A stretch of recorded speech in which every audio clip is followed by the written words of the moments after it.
Hey guys, it's Mitch. How's it going?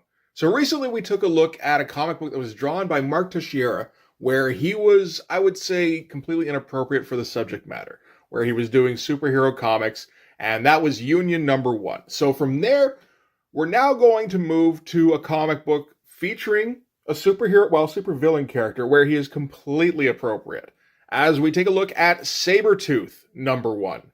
So just before we get into it, if you enjoy the channel, if you feel like you might want to help out a little bit, go subscribe on my Patreon. Gives you early access to everything I do, helps out the channel, and helps to buy new comics. So Mark Texeira is one of those guys I've spoken about a couple of times now. I did a video about his Ghost Rider series a while ago now, where it feels like maybe I should do those one by one, to be honest. And we also, as I said, touched on Union number 1. And I came to the conclusion during that, of course, that video. Well, I had already come to that conclusion before I filmed the video. That subject matter was completely inappropriate for Mark Texeira because the Union character is a flashy Superman-style superhero who does good things. And that is just not a part of Mark Texeira's wheelhouse. Mark Texeira, when he draws things, the world is a nasty place. It's dirty. Most of his characters look like they're half covered in soot or possibly dried blood. Who's to say? Horrible things seem like they could be happening to anybody at any given time. And really, if you find yourself in a Mark Texeira corner of the world, you should probably just, curl into the fetal position and hope that whatever happens to you happens quick.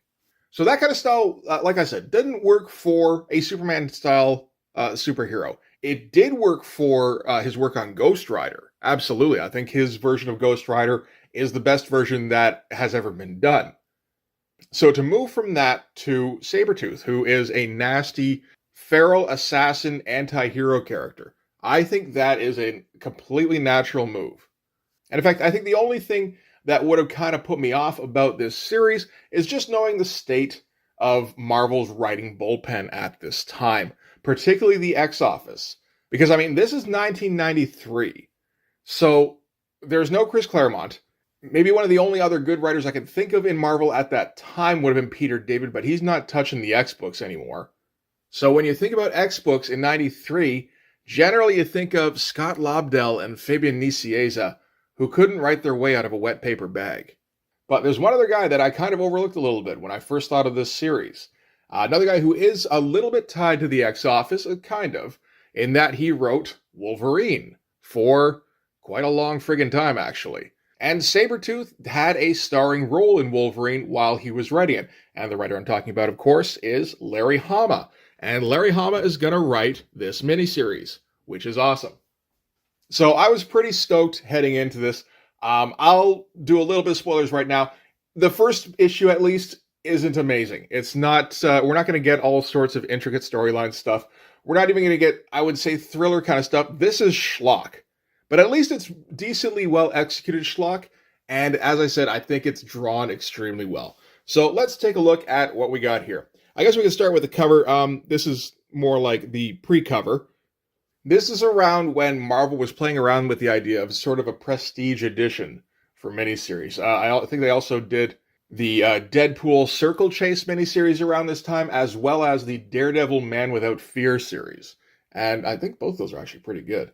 The Deadpool one, I don't know about the writing, but it does feature some early work from Joe Mad when he's just starting to get some momentum. So that, I'd like to get a hold of that someday, but I think it's a little pricey.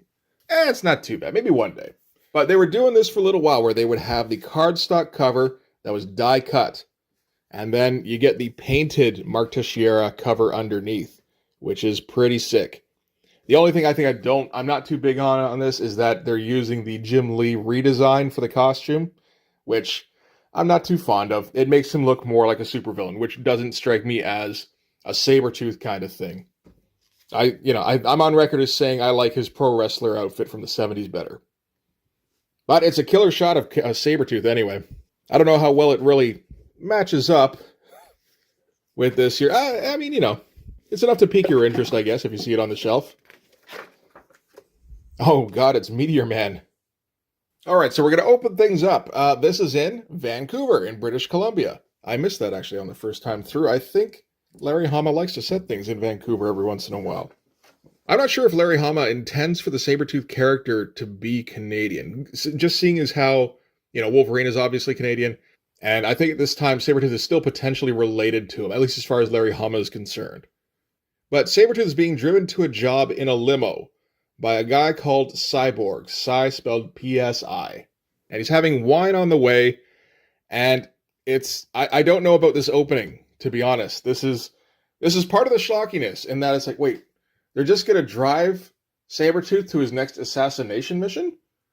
That seems a little strange. And he gets, treated like a starlet on the way over. I don't know, it's not really what I would have been expecting. You expect him to, creep up in the woods or something. But we can already see a little bit of what we're going to get from Mark Texeira here. There is a ton of black everywhere. Everyone is in, pretty much complete shadow. There's apparently no interior lights in the limo. I mean, I guess that's distracting for the driver, so that makes sense. And where they're intending to go is this mansion here. So, Cyborg senses multiple hostile thought waves in the ether. So, from that, he deduces that Sabretooth has company waiting for him. So, they're ready for him to show up. And show up he does, and there's the company. So, an entire squad of ninjas is ready and waiting for him. And while the first page may not have been very impressive, I think I have to be on record as saying this is. This shot of Sabretooth here is fucking enormous. He looks like he has 27 abs and biceps the size of watermelons, and each of his pecs is a car door. And I don't think there's any ninja here that's more than a third the size of Sabretooth. So he could be 30 feet tall here. And I don't know if I would say that the solidity of the figure 100% works. There's a bit of waveriness to it here and there, but that is mostly because Mark Texeira does like a bit of a wobbly line on his outlines. But wild musculature, wild shadowing on everything. He gets very random with his hatching, which I like. I kind of tend to do that a bit myself, actually.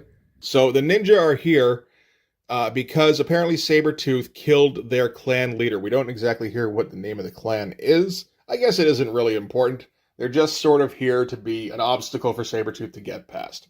And this is a really dumb opening. Like I said, we're all about schlock here. But it's the kind of dumb opening that's perfect for an anti-hero comic, I think. So, Sabretooth, naturally, knocks 30 of them away from him with one shot, right away. Still, none of them look like they're any larger than, a quarter his size. Maximum extension on the punch. That's what you want to see. And he's complaining over what I assume is a headset to his backup, which is some character we don't see yet named Birdie. I don't know if Birdie's ever been introduced before this. Not as far as I know, but that's okay. So he may have knocked out, a couple of dozen with that first hit, but there's more of them. They're just going to keep swarming him, and I guess the idea is to just drown him in numbers. And one thing I'm not too fond of in this is all of the computer lettering going on. When it's down to just the word balloons, that's fine. I can live with that.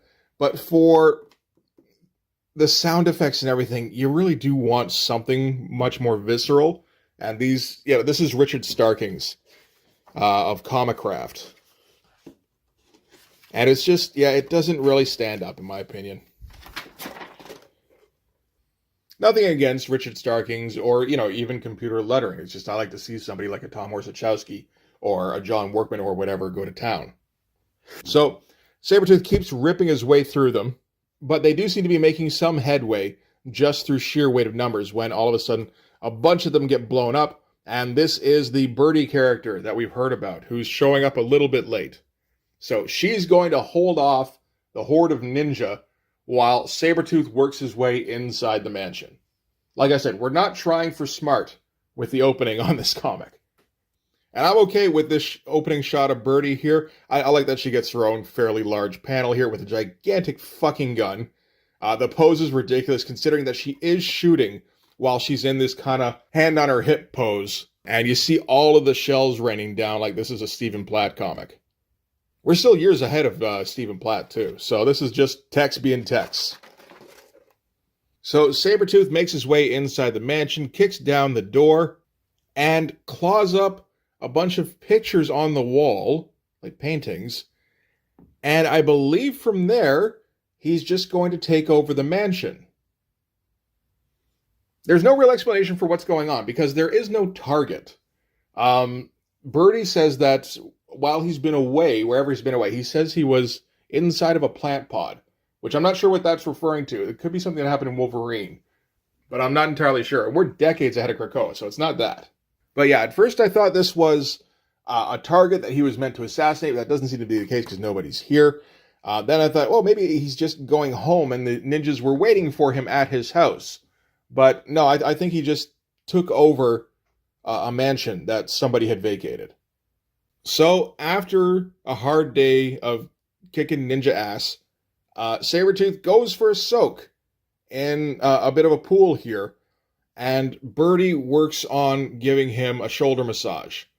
So weird little relationship they've got going on, particularly since Birdie doesn't seem to like Sabretooth at all. She's like working his neck here and telling him that he needs to relax, and which Sabretooth takes a little personally and grabs her and tosses her in the water, I believe. It's a little bit unclear here. And Birdie says that he shouldn't have done that because it seems like she has some kind of telepathic power. And she says all it would take is an aneurysm. And Sabretooth replies by saying, you don't have the sand for that. As he says here, because you know there ain't nowhere far enough for you to run if you tries and fails. It's weird seeing Tex do Sabretooth out of costume because then he just kind of turns into your ordinary linebacker. Like he's just way too big to be a person, but he doesn't have that animalistic bent that he does when he's in costume. I mean, he's even got like regular sized fingernails and everything. And Birdie doesn't say anything, so I guess she has to agree that it wouldn't be a good idea to try and kill Sabretooth, or at least not to try and fail. So Sabretooth asks her, well, he doesn't ask her. Sabretooth tells her to basically shuffle around through his memories a little bit. Apparently, Cyborg, who's the guy who dropped him off, unscrambled a few of his memories for him, because that's a big thing with Sabretooth around this time. He's got those Wolverine-style memory blocks. So she agrees and zaps through his memories. And this whole page is pretty good. That arm is insane. I love everything about this. It looks like they're mostly real muscles, just ballooned up to a ridiculous degree. See, this is the kind of thing I like personally instead of the Liefeld look. Or even, like, to an extent, like Dale Keown or something. Like, those don't necessarily look so much like muscles. They just look like big balloon shapes on people. These, look like gigantic swollen steroid muscles. It helps when, everything is properly shaded and you do a nice gradient on your cross-hatching correctly. But yeah, anyway, the implication we're getting so far is Sabretooth is just kind of a nasty piece of work. Even the people that he sees as allies, or temporary allies anyway, he's still going to treat like absolute dog shit. Why? Because he's a bully. I think that's what it comes down to. He's just a nasty guy. So now we've got Birdie rummaging through Sabretooth's memories. He doesn't seem particularly put off by it, even though what we're seeing, it looks like it's probably pretty nasty. But the end result is this manifestation of what appears to be a little kid with a muzzle on and some like gauntlets over his hands. So this is Child Sabretooth, at least in this particular continuity. And I dig these shots, like these headshots that Tex comes up with. For one thing, it's structurally extremely sound. And I like the shadowing comes up with the penumbra here that goes all the way up. But the outline itself is pretty rough. Like there's parts of it that's almost like Sienkiewicz kind of stuff. I feel like I got to read just more Tex stuff because like his attention to craft is just excellent. So yeah, we've got our baby Sabretooth here with the grill up over his face. And he does look like just about demonic here. And he kind of switches back and forth between that and just like wide-eyed, innocent kid. And it looks like in the meantime, regular Sabretooth is kind of frozen in place. So I get the impression that we're not actually in the real world here. This is probably just in Sabretooth's head. And it's basically a frozen moment in time. So Birdie gets a little bit too close. Baby Sabretooth throws off all of the restraints and grabs at her. She is afraid, but she doesn't react with anger, which is apparently surprising to baby Sabretooth. So baby Sabretooth is used to being hated and feared and just basically abused. And just the fact that Birdie initially doesn't react to him violently, it kind of puts him at ease. But at that point, adult Sabretooth wakes up and he isn't nearly as sappy and smacks Birdie out of her little reverie here and tells her that she's coming upstairs with him. And yeah, that just kind of seems to be their relationship where she has to do pretty much whatever he says. Why? Because he's just too big to be allowed. Gotta love all this weird shit on the walls. Just these, like there's a couple of boar heads, and then there's just a couple of hands holding an axe mounted on the wall. Like, sure, right? Why not? So later on that night, same mansion, Birdie's awake, just wearing a bath towel. So I guess Sabretooth got his way. I mean, we're really kind of going out of our way to make sure that everybody knows that although this may be Sabretooth's series, he still isn't any kind of hero. He's definitely more on the anti-hero, even still just closer to a villain character. And having read like a little bit of Larry Hama stuff, I got to assume that's going somewhere, where he's using that to kind of set us up for a later development. Either where he switches things around and Sabretooth kind of lightens up a little bit, which seems a little less likely. Or he does some absolutely horrifying shit to Sabretooth, which justifies him coming back and doing horrifying shit to somebody else, and it's in character because it's a villain. That seems a bit more likely, and I kind of hope that's where we go anyway. So anyway, Birdie comes down the stairs and logs into the security system and toggles off the perimeter infrared sensors, the ground's motion detectors, window lasers, doorway claymores, anti-personnel mines, punji pits, I'm not even sure what that means, and main gate lock. So turning off all the security in the mansion. More of those weird heads. So the main gates open up, and in comes a kill squad with a whole bunch of unlikely guns. Pretty good looking stuff, very bulky. Any one of these guys would have fit in Gears of War all right. So Birdie's letting them all in because, I mean, with good reason, because Sabretooth treats her like absolute dog shit. So she's sold him out, and they make their way upstairs to his room. And of course, Sabretooth, all of his security systems are turned off, but he does still have that animal thing of the enhanced senses, so he immediately wakes up and knows that there's people in the house that shouldn't be there. So they get upstairs to what I assume is the bedroom, where there's this gigantic Cerebro techno door that's locked against them.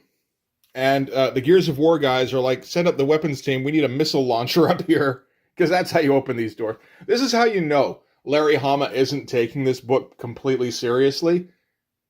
If he was taking it seriously, he would have come up with like det cord or some kind of actual breaching procedure as opposed to we need a missile launcher to open a door. Because just in case you've forgotten or you missed out on one of the G.I. Joe revisits that I've done, Larry Hama is an actual Vietnam vet. And not only that, he was a weapons and armaments specialist.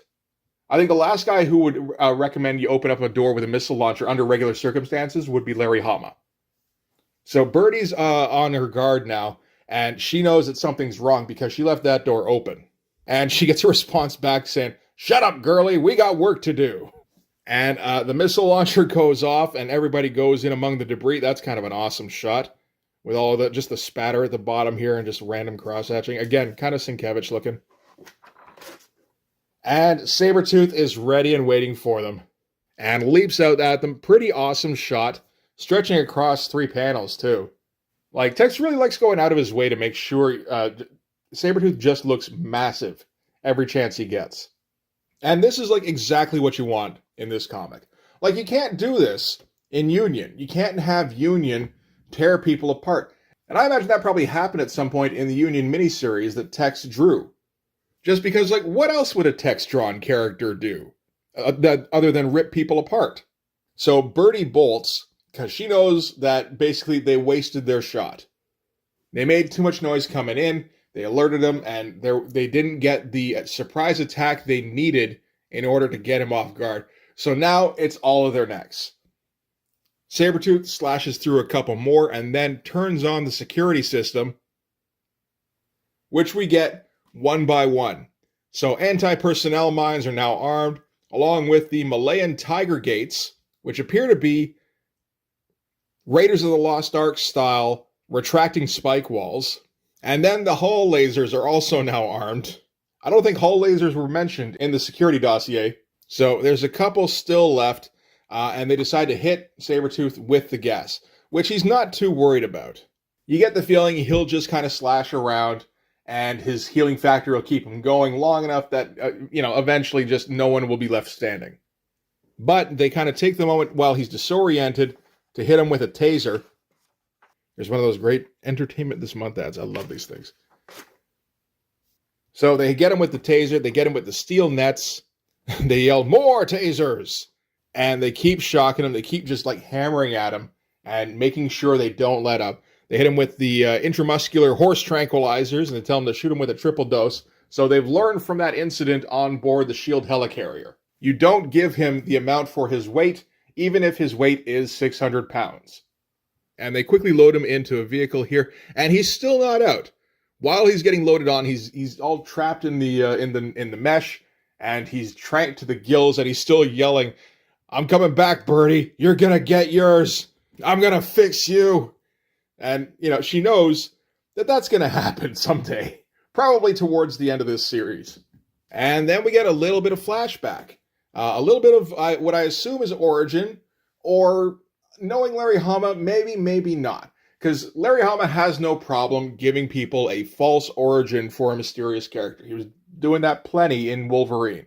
Although this feels pretty real. This is with a young Sabretooth chained up to the wall. He's got like a friggin' dog bone and a bowl. And a little ball, too. That's nice of them. And what I can only assume are his parents come down to declaw and defang him. And his mother is having second thoughts. She goes to protect him. She's, gets in front of him. The problem is they didn't get the muzzle on him first. So naturally, he takes a chomp out of her. He just can't help himself. And yeah, they close in with the pliers on his fangs. Pretty nasty stuff. But again, the kind of stuff that you want Mark Texeira drawn. Like, no one else is going to make it look this good, I think. I gotta wonder. This is an ad for Mile High Comics, a grand opening in Anaheim. I gotta wonder how much they paid Marvel to run that. Because the grand opening features both Rob Liefeld, who just left, and Jim Shooter, who got fired a little while ago, and nobody liked him when he left. And in the meantime, he's made a bid to buy Marvel. He made a competing company that he eventually got fired from. And he's now made another company that is not going to do nearly as well in Defiant. But, just to run that ad, that must have cost a shit ton. So, after the last little origin bit, which is basically dream sequence, Sabretooth wakes up and he's strapped into a big old crucifix thing. And you see the proportions that Texeira's going for. Like, these legs don't really make a ton of sense compared to this torso. And you look at the size of the doctor or technician or whatever who's operating on him here. He's so freaking tiny compared to him. But it apparently, they've cut Sabretooth open and shoved all sorts of stuff inside of him. Probably more meat. Just taking like slabs of steak and like tenderloin and maybe a full-on like spit roasted pig and just like shoving it all in his lats. And we get a little voiceover here saying, don't strain your pop your stitches. Dr. Mabuse here has been working around the clock for the last week, giving you a full system upgrade. So this is an upgrade on his Weapon X stuff, I suppose. And in the parlance of the arcades, you are now Turbo Sabretooth. So again, we're not taking this super seriously. This is pure schlock. I'm on board. So in addition to the extra cuts of prime beef that they shoved inside of him, they also installed a control device next to his aorta. So before they explain that, we do introduce the guy who has been arranging all this. This is the Tribune, who looks like a full-on Transformer. Probably Gen 2. He looks like one of those guys from Transformers, the movie, like Blur or Springer.